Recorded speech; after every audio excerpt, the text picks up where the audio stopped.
The U.S. Army 3rd Infantry Division possessed distinguished combat record prior to May 1945 occupation duties. According to divisional history, formation and training.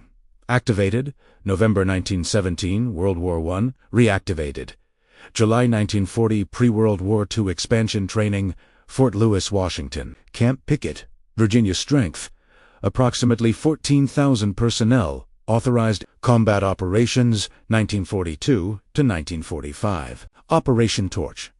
November 1942. Amphibious assault Fadala, French, Morocco. Divisions secured Casablanca approaches. Casualties, approximately 300 killed wounded. Sicily campaign July-August 1943. Invasion Sicily, July 10, 1943. Division landed near Licata. Advanced through central Sicily to Messina. Combat days, 38. Casualties, approximately 1,800. Italian campaign, September 1943, August 1944. Salerno landings, September 1943. Anzio beachhead, January-May 1944. Rome liberation, June 1944. Extended combat operations, Operation Dragoon, August 1944. Southern France invasion, August 5-10, 1944. Division landed Saint-Tropez area, advanced through Provence, Alsace, Vazezes, mountains, combat through German border, southern Germany. Final operations, capture Munich, advance to Austria. Casualties total. According to divisional records, 3rd Infantry Division suffered approximately 25,000 casualties killed, wounded, missing during European operations, among highest casualty rates of U.S. Army divisions. May, transition from combat to occupation duties included establishing military government, processing prisoners, displaced persons, maintaining order, supporting denazification procedures. Terrorarbeitsdienst, RAD, Reich Labour Service, represented compulsory labor organization for German youth, according to organizational records. Establishment, founded in 1931 as Voluntary Freiwilliger Arbeitsdienst, Voluntary Labour Service. Mandatory service. June 1935. Males. September 1939. Females administering authority. Reich Labour leader. Under Nazi Party control service requirements. Males age 18 to 25. Duration 6 months prior to military service activities. Construction, agriculture, forestry, land reclamation, uniform military style, but not armed forces. Females. Age 17 to 25.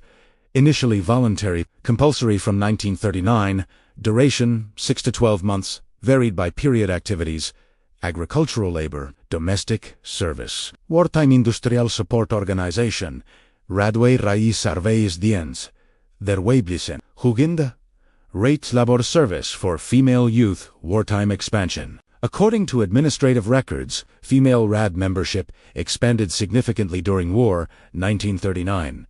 Approximately 200,000 members, 1944, approximately 500,000 members' roles expanded to include munitions factory work, communications, operations, railway support, agricultural production, legal status, Allied classification procedures developed spring 1945 categorized RAD as paramilitary organization requiring dissension and screening, but not automatically criminal. According to detention directives, RAD members were subject to interrogation regarding activities, Nazi Party affiliation assessment, classification for release or continued dissension. The immediate post-surrender period May-June 1945 presented unprecedented logistical challenge. According to SHAEF Supreme Headquarters Allied Expeditionary Force records, detention population May 1945, Wehrmacht personnel surrendered, approximately 3.5 million. Western Front Waffen-SS personnel, approximately 200,000 paramilitary organizations RAD, NSKK, etc.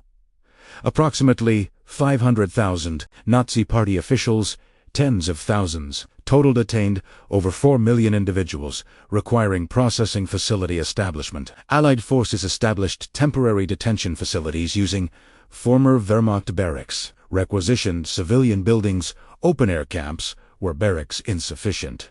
According to operational reports, Regensburg detention facilities processed approximately 12,000 to 15,000 individuals during August 1945. Processing procedures. According to SHAFE directives, detention processing included initial detention, immediate confinement upon identification, registration, name, age, service, branch, rank, unit, activities during war, classification, assignment to category automatic arrest, mandatory detention, discretionary detention, immediate release, interrogation, detailed questioning by intelligence officers, disposition, release, continued detention, or transfer for prosecution categories, automatic arrest categories, SS members, all ranks, Gestapo personnel, SS-Sicherheitsdienst members, senior Nazi Party officials, known war criminals, mandatory detention, Wehrmacht officers pending verification, Nazi Party members pending classification, paramilitary organization members, RAD, NSKK, etc. Immediate release, conscript soldiers, low rank, number party affiliation, no criminal evidence, civilians, no military party connection, according to U.S. Army regulations and 3rd Infantry Division operational orders. Guard duty at detention facilities followed specific protocols. Personnel assignment. Guards were typically enlisted personnel, private through sergeant ranks, drawn from combat units transitioning to occupation duties, rotated through assignments, typically 12-hour shifts, supervised by officers and senior NCO. Duties and responsibilities.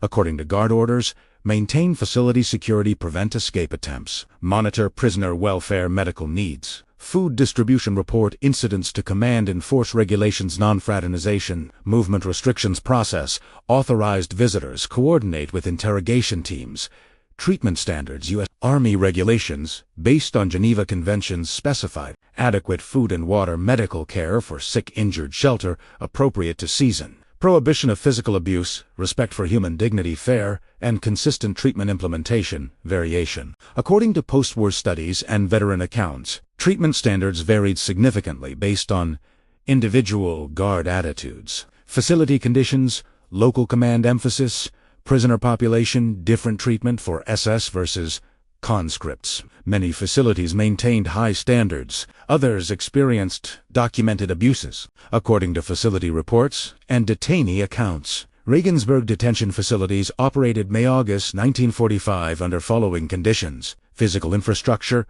former Wehrmacht barracks provided, existing dormitory buildings, kitchen facilities, limited functionality, sanitation infrastructure damaged by combat, administrative offices, perimeter security fencing, guard posts, prisoner population. Records indicate facility processed male Wehrmacht personnel, several thousand peak female RAD members, dozens civilian detainees, hundreds pending classification SS personnel. Transferred to separate high-security facility. Daily conditions, according to facility logs, meals, to daily breakfast, dinner, consisting primarily of bread, SOUP, vegetable, potato base, occasional protein accommodation, thin mattresses, overcrowded 2 to 3x intended capacity, common sanitation, common latrines, limited bathing facilities, once weekly medical, dispensaries staffed by U.S. Army Medical Corps, treating acute conditions, activities, minimal no work assignments, limited recreation release processing.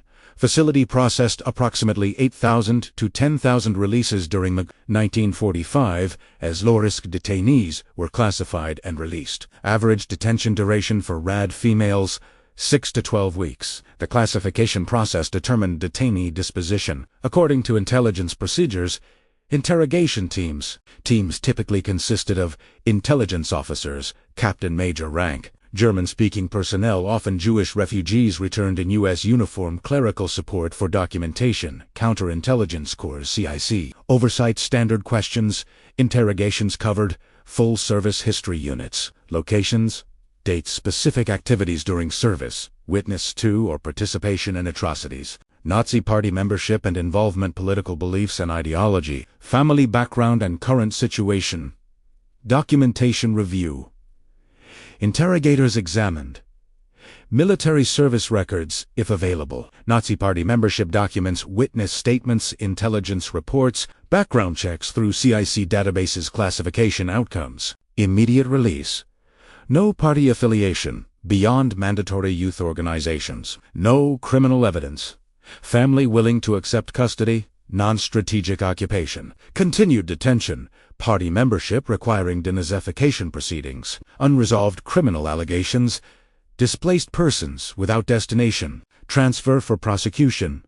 Evidence of war crimes. Senior party officials. SS Gestapo. SD personnel. According to facility records, prisoner releases accelerated August 1945 as classification backlog cleared. Release procedures included authorization process, final classification review by intelligence officers, approval by facility commander, generation of release documentation, notification to prisoner scheduled release date. Typically 24 to 48 hours after notification, documentation provided. Release prisoners received discharge certificate Entlassung Urkunde, travel permit for movement through occupation zones, food ration card for immediate needs, medical clearance, if required destination verification. Releases required confirmed destination, family member, sponsor, location within Allied zones, Eastern Zone. Releases restricted, viable living arrangements, post-release status. Released individuals remained subject to denazification proceedings, travel restrictions, occupation regulations, periodic check-ins with military government. Released prisoners re-entered Germany facing unprecedented devastation. According to United States Strategic Bombing Survey and occupation reports, physical destruction.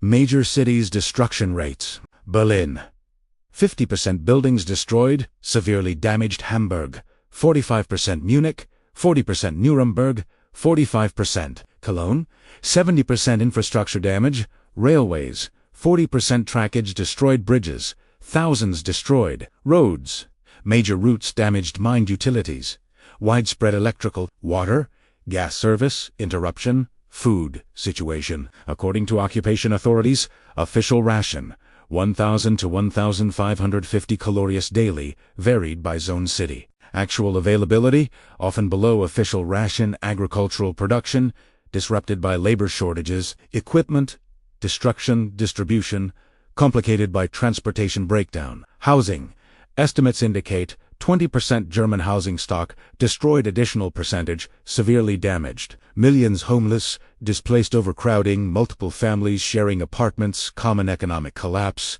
Reichsmark currency, hyperinflation, rendering worthless. Black market dominance. Cigarettes as currency. Industrial production, fraction of pre-war levels. Unemployment widespread.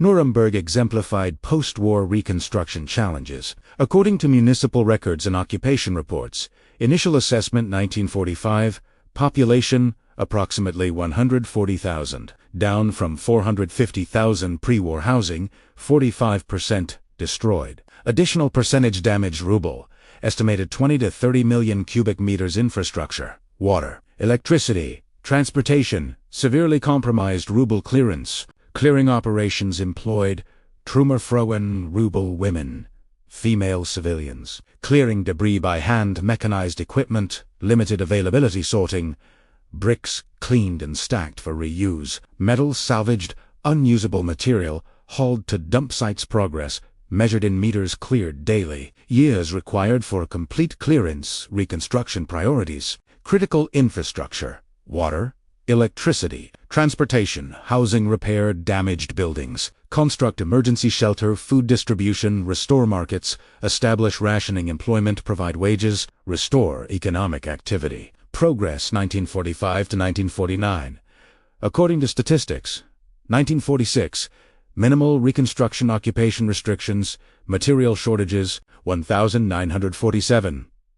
Gradual improvement. Marshall Plan announced 1,948. Currency reform June 20. Catalyzed economic activity 1949. Visible reconstruction progress. Housing construction accelerating. The 1950s witnessed unprecedented West German economic recovery. Termed, Wirtschaftswunder, economic miracle, according to economic historians and statistical data. Currency reform impact.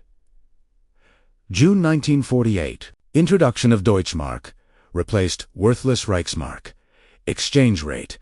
10 Reichsmark k igual a 1 Mark for most purposes effect. Eliminated hyperinflation. Restored market economy. Incentivized production. Marshall Plan contribution. U.S. Economic Cooperation Administration provided total aid to West Germany. $1.4 billion 1948 to 1952 investment in industry, infrastructure, agriculture. Impact. Provided capital for reconstruction. Facilitated trade. Supported employment economic growth statistics. According to West German Federal Statistical Office, GDP growth 1950 to 1960, average 8% annually. Industrial production doubled 1952-1955. Unemployment 10.3%, 1952, 1.2. 1960 exports increased from $1.9 billion, 1952, $11.4 billion. 1960 social impact, rising prosperity enabled. Housing construction, millions of units, 1950s consumer goods, availability appliances, automobiles, televisions, travel. Increasing vacation travel, education expanded university access. Post-war German-American relations evolved from occupation to partnership. According to diplomatic historians, phases. 1945 to 1949. Occupation for power control US, UK, France, USSR. Allied High Commission authority denazification, demilitarization, democratization, economic control. Reparations, 1949 to 1955. Transitional Partnership Federal Republic of Germany established, May 1949. Sovereignty gradually restored integration into Western institutions. Rearmament debate, 1955 to 1975. Allied Partnership full sovereignty restored, May 1955. NATO membership. 1955 Economic integration. EEC founding member. 1957 U.S. military bases. Permanent presence cultural exchange programs. People-to-people programs. According to State Department records, programs facilitated German-American interaction. Fulbright exchanges, sister city partnerships, veteran organization contacts, academic collaborations, cultural exchanges, veteran reconciliation. Many U.S. veterans returned to Germany. Tourism visiting battlefields. Cities residents married German nationals. Business economic opportunities. Reconciliation meeting former enemies. Individual reconciliation efforts occurred outside official programs. According to archival documentation, locating former service members. Methods available 1970s included Veterans Organizations, American Legion, VFW with member directories, National Archives, records, service records, available under certain conditions. U.S. Embassy assistance on sealer services, direct correspondence, to last known addresses, typical process. Information gathering, name, rank, unit. Service dates, contact to veterans organizations, search through membership records if located. Indirect contact through organization if individual agrees. Direct correspondence response rates. Records indicate varied outcomes. Many veterans difficult to locate. 30 years elapsed. Common names. Incomplete information. Some deceased. Privacy concerns. Some declined contact. Successful contacts. Minority of attempts, but meaningful when achieved. The state of Iowa, where Bradley resided, represented heartland American agricultural economy. According to agricultural statistics, agriculture dominance.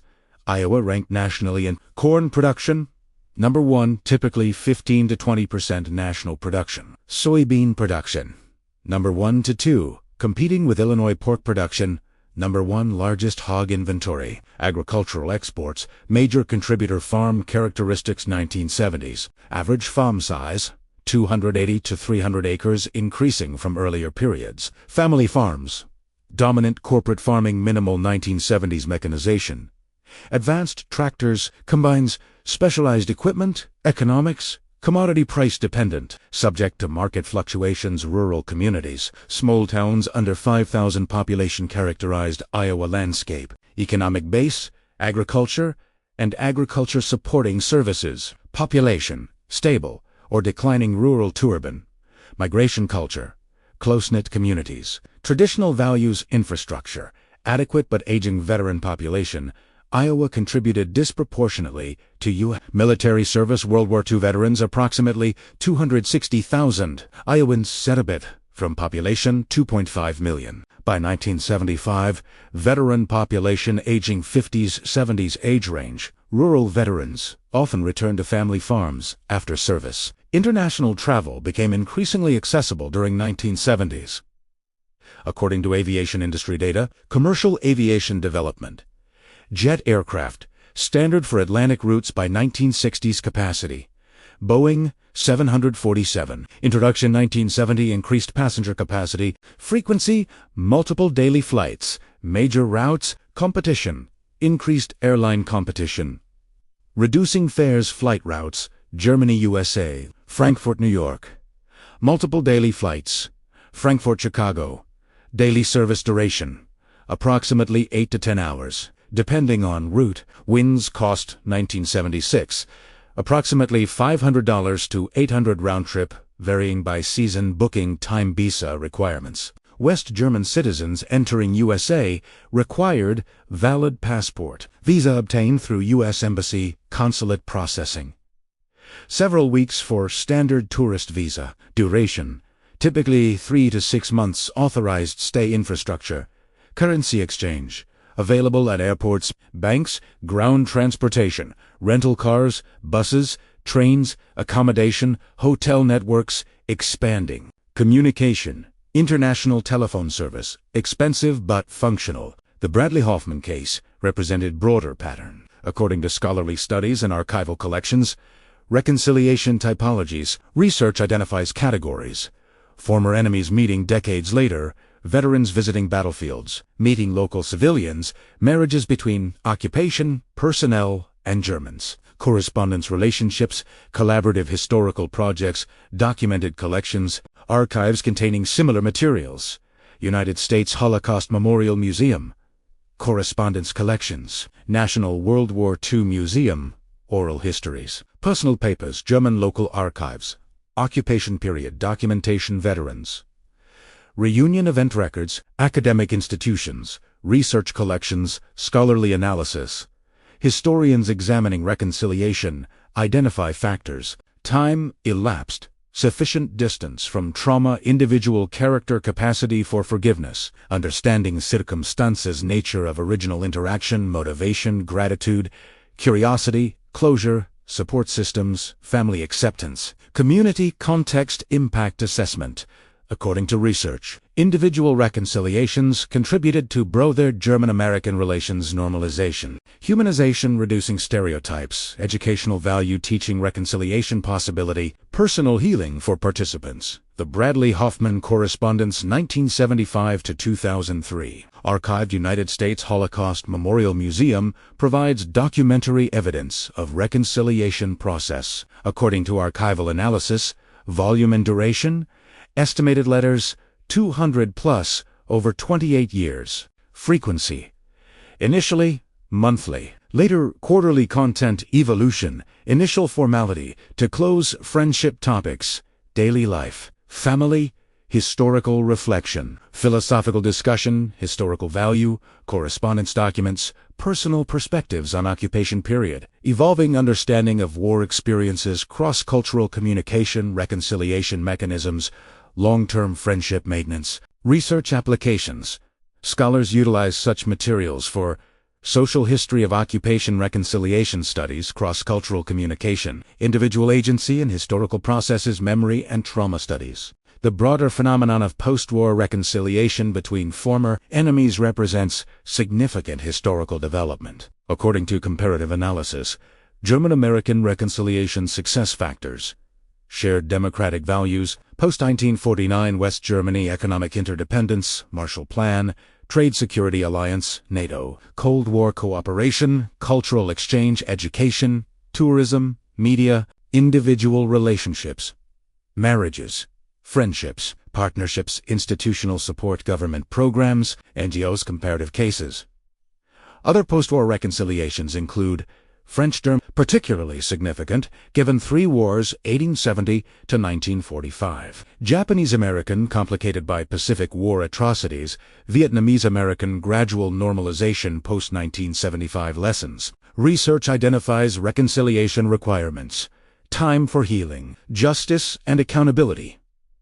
War crimes, prosecution, mutual recognition of humanity, economic political incentives for cooperation. Civil society, engagement, leadership, commitment, current relevance.